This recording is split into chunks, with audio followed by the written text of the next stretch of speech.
Shootings and gunfires near aid centers have become the new norm in Gaza. This is all happening while people are basically starving to death sometimes. Now, why is this happening, and why have the Israelis said that the routes to these aid centers are combat zones? We tell you more.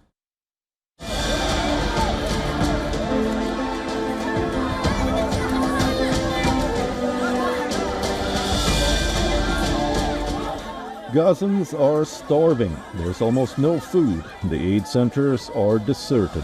Food items are selling at astronomical prices. 1 kilogram of flour is selling at $300. One packet of butter costs $25, as per local reports. A US-backed aid group is reopening 2 of its aid centers in the Palestinian enclave.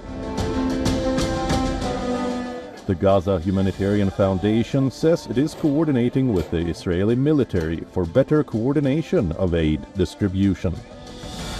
This development comes after the sites witnessed multiple shooting incidents, killing at least 80 Palestinians and injuring hundreds.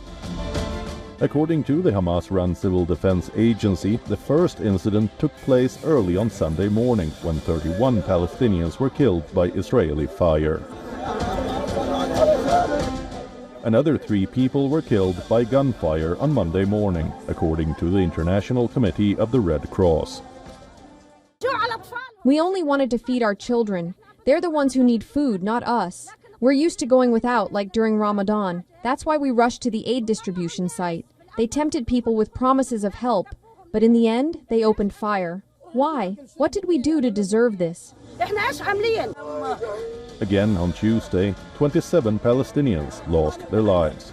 Israel denounced the claims as false.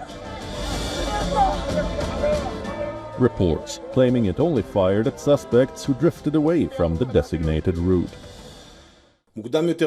Earlier today, IDF forces fired warning shots half a kilometer from the distribution point at suspects who approached them and were endangering the safety of the fighters. The incident is under investigation, and also here we will arrive to the truth. All 3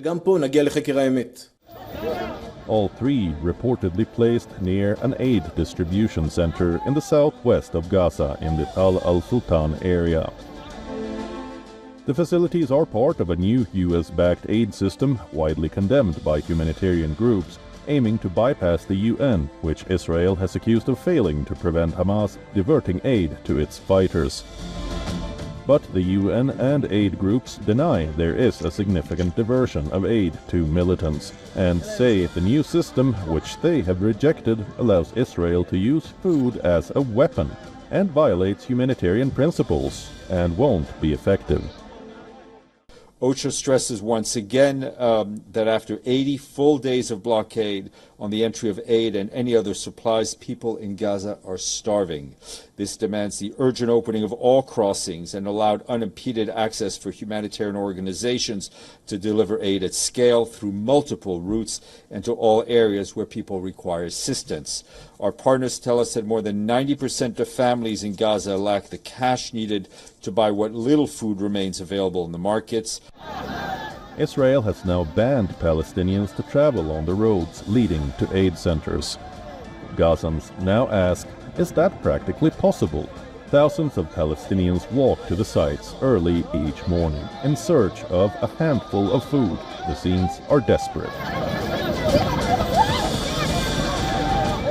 It remains unclear how aid agencies, the new backed aid system in Gaza, will come to a common ground, one that would revive Palestinians from famine.